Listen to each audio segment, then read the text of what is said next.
नमस्कार। मैं शाइना अरोड़ा कोचर आप सबके लिए लेकर आई हूँ कहानी उड़ान। तो चलिए कहानी की ओर बढ़ते हैं। जालंधर के कृष्ण नगर में एक भिखारन पिछले 2 महीने से आ रही थी। वो हफ्ते में 3 दिन आती। शायद उसने दिन बांध रखे थे। उसका भीख मांगने का अंदाज कुछ अलग था। वो ना तो किसी के घर का दरवाज़ा खटखटाती और ना ही किसी के आगे हाथ फैलाती। बस मोहल्ले के मोड़ पर जाकर बैठ जाती और अपनी कोकिला जैसी आवाज़ में गाना शुरू कर देती। अब तो मोहल्ले की औरतों को भी उसकी आदत सी हो गई थी। जैसे ही वो उसकी आवाज़ सुनती, जल्दी से कभी कोई औरत 1 कटोरी आटा लेकर आ जाती, कोई चावल और कोई 1-2 फल। कभी कभी साथ कोई औरत उसे 5-10 रुपए भी दे देती। असल में उसको भिखारन से ज़्यादा बंजारन कहना ही मुनासिब होगा। सर पर रंगीन ओढ़नी, घाघरा चोली, पाँव में पायल और बिछुए और चेहरे पर दोनों गालों पर त्रिकोण आकार के काले रंग के बिंदु। आज फिर जैसे ही उसने गाना शुरू किया, धीरे धीरे मोहल्ले की कुछ औरतें सामान लेकर बाहर आईं। असल में सबको उसका अंदाज बहुत पसंद था। कोई चोले ना जंजीरी, कोई चोले ना जंजीरी, अखा लड़िया हुण तकदीरी, वेक फुल मोतिए दमार के जगा सोनिया,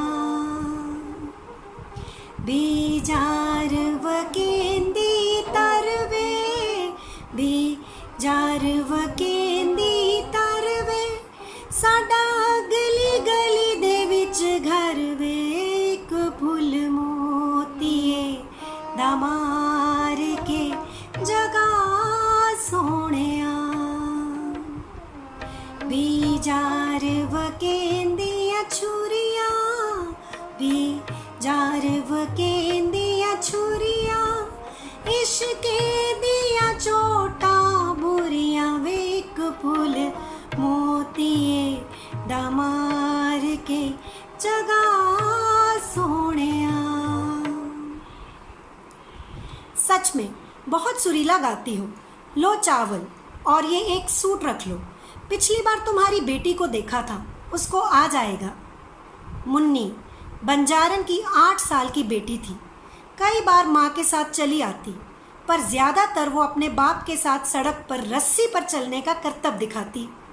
सड़क किनारे उसका बाप जल्दी से तैयारी करता और फिर ज़ोर ज़ोर से डुगडुगी बजाता और बोलता, मेहरबान कदरदान, आइए आइए, मुन्नी का कमाल देखिए, आंखों पर पट्टी बांधकर करती वो धमाल देखिए।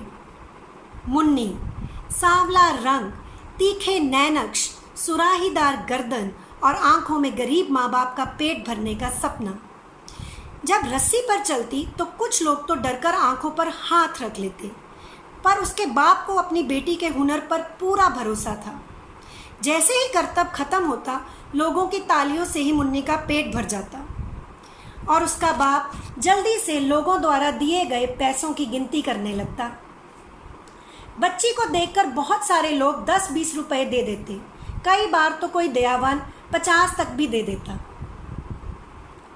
शाम के वक्त मुन्नी अपनी बस्ती की सहेलियों से खूब खेलती, तितली की तरह इधर उधर भागती और फिर थक कर माँ की फूल जैसी गोद में सर रखकर सो जाती। कई बार सोते सोते एकदम से झटके के साथ जागती और कहती, मासा, मुझे लगा मैं रस्सी से गिर गई। माँ उसको अपने आंचल में ले लेती और कहती, अरे ना ही छोरी, तू तो हमारे आंचल में है, हमारी बाहों में। मुन्नी माँ की आंखों में आंखें डालकर देखती और फिर से सो जाती। एक दिन मुन्नी फिर अपने बाबा के साथ करतब के लिए निकली। डुगडुगी की आवाज़ सुनते ही लोग जमा होने शुरू हो गए। तालियों की गूंज मुन्नी का साहस बढ़ाती। आज करतब के बाद जब मुन्नी का बाबा सामान बांध रहा था, तो सामने से दुकानदार ने आवाज़ लगाई, सुनो भैया, इधर आओ। बिज्जू, मुन्नी का बाबा जाकर बोला, खम्मा घनी साहब, कहिए। इतनी छोटी लड़की से ऐसे काम करवाते हो, तुम्हें डर नहीं लगता? अगर कभी गिर जाए तो इलाज के लिए पैसे कहाँ से लाओगे? साहब, पेट का सवाल है और हमार मुन्नी बहुत लायक है। दुकानदार थोड़ा और करीब आकर बोला, तुम कहो तो तुम्हें उषा दीदी से मिलवा दूं। उषा दीदी? वो कौन है? अरे, तुम जैसे गरीबों के लिए फरिश्ता है, फरिश्ता। ये दिन भर जो बेटी को गर्मी में लेकर घूमते रहते हो, तुम्हें शर्म नहीं आती? देखो, पाँव देखो अपनी बेटी के, गर्मी में रस्सी पर चल चल कर कैसे सूज गए हैं। चेहरा देखो इस मासूम का। बिज्जू ने दुकानदार के आगे हाथ जोड़कर कहा, मन्ने माफ करो, मन्ने समझ को न पड़े। घबराओ मत, दुकानदार बोला। उषा दीदी ने अब तक कई मासूम और गरीब लड़कियों को शरण दी है। तुम चुपचाप अपनी बेटी को उनके पास छोड़ दो, इसकी जिंदगी बन जाएगी। पहनने को अच्छे कपड़े, खाने को अलग अलग व्यंजन। अरे, अभी तो इसके सामने पूरी जिंदगी पड़ी है। मुन्नी को ये सब बातें सुनकर बहुत डर लग रहा था कि कहीं सच में आज वो आखिरी बार अपनी माँ के आंचल में सोएगी। वो घबरा कर बोली, बापू, मन्ने तिरस लागी है, मन्ने पानी पीनो है। दुकानदार ने मुन्नी को पानी की बोतल दी और कहा, लो बेटा, पानी पी लो, शाबाश। कल माँ और बापू के साथ आ जाना सुबह 10 बजे। हम उषा दीदी के पास जाएंगे, वो तुम्हें बहुत प्यार करेगी। जैसे ही बिज्जू और मुन्नी वहाँ से गए, बस दुकानदार ने जल्दी से उषा दीदी को फोन लगाया और कहा, दीदी, आग है आग, समझो काम हो गया। मुन्नी बहुत उदास थी। झुग्गी में जाते ही वो भागकर बंजारन को चिपक गई और जोर जोर से रोने लगी। अरे छोरी, क्या हुआ थारे को? फिर वो बिज्जू से बोली, क्या हुआ हमारी छोरी को? बिज्जू ने जुगना को सारी बात बताई और फिर कहा, सुबह 10 बजे तैयार रहना। और फिर बिज्जू रोटी खाकर सो गया। मुन्नी और जुगना को नींद नहीं आ रही थी। मुन्नी ने माँ से कहा, वो आदमी अच्छा ना से, जब पानी की बोतल देते उसने हमारा हाथ छुआ तो बहुत बुरा लगा।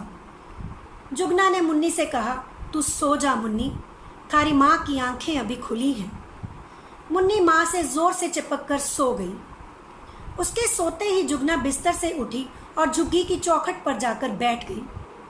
रात का इतना सन्नाटा, पर उसके अंदर का शोर उसे बेचैन कर रहा था। वो सोच रही थी, क्या हम गरीबों की कोई पहचान नहीं? क्या हम गरीबों का कोई अस्तित्व नहीं? उसे वो रात याद आ रही थी जब उसने पहली बार रुई जैसी कोमल मुन्नी को अपने हाथों में लिया था और कसम खाई थी कि कभी उसे पलकों पर बिठाकर रखेगी। पर हालात और गरीबी ने इतना मजबूर कर दिया था कि उसकी बेटी को हर रोज अपनी जान हथेली पर रखकर रस्सी पर चलना पड़ता था। ऐसी रस्सी जिसने उसके सपनों और अरमानों को पूरी तरह से बांध रखा था। फिर जुगना ने मुन्नी की तरफ देखा। वो आराम से बिस्तर पर सो रही थी। फिर जुगना ने मुन्नी की तरफ देखा। वो आराम से बिस्तर पर सो रही थी। क्या कल सच में मेरी बेटी किसी की हवस का शिकार हो जाएगी? जुगना एकदम से घबरा गई और मटके से पानी लेकर जोर जोर से अपने चेहरे पर पानी के छींटे डालने लगी। तभी ठंडी हवा का एक झोंका आया और ना जाने कब उसकी आंख लग गई। सुबह मुर्गे की पहली बांग के साथ बिज्जू उठ गया और चाय बनाने लगा। जुगना भी एकदम से उठ गई। चाय पिएगी? बिज्जू बोला। कुछ तो शर्म कर, तू इतना भी ना समझ पाया कि वो दुकानदार तारिक मुन्नी का सौदा करने जा रहा था? इतना अंधा हो गया है तू? अरे वो उषा दीदी फरिश्ता है, फरिश्ता, बिज्जू ने कहा। मेरी बेटी कहीं नहीं जाएगी। उषा दीदी लगा रखी है। एक बात कान खोलकर सुन ले, आज के बाद तू मुन्नी से कभी भी रस्सी का करतब नहीं करवाएगा और ना ही उस दुकानदार से मिलेगा। अब जुगना ने ठान ली थी कि वो मुन्नी को हमेशा अपने साथ ही रखेगी। शुक्रवार की शाम वो फिर से कृष्ण नगर के लिए निकली, हाथ में झोला लिए। मुन्नी भी उसके साथ थी, पर इस बार उसने गाना नहीं गाया। उसने एक घर का दरवाज़ा खटखटाया और झोली फैला दी। जब औरत ने दरवाज़ा खोला तो वो हैरान रह गई। इससे पहले कि वो कुछ बोलती, जुगना ने कहा, जी मैं देखती हूँ आपके पास बहुत से बच्चे पढ़ने आते हैं। क्या आप मेरी बेटी को विद्या का दान दोगी? औरत ने मुन्नी की तरफ देखा और फिर बड़े प्यार से मुन्नी का हाथ पकड़कर अंदर ले गई। बस फिर क्या, मुन्नी की ख्वाहिशों पर बंधी रस्सी कट गई और उसे नई उड़ान भरने के लिए पंख मिल गए। धन्यवाद।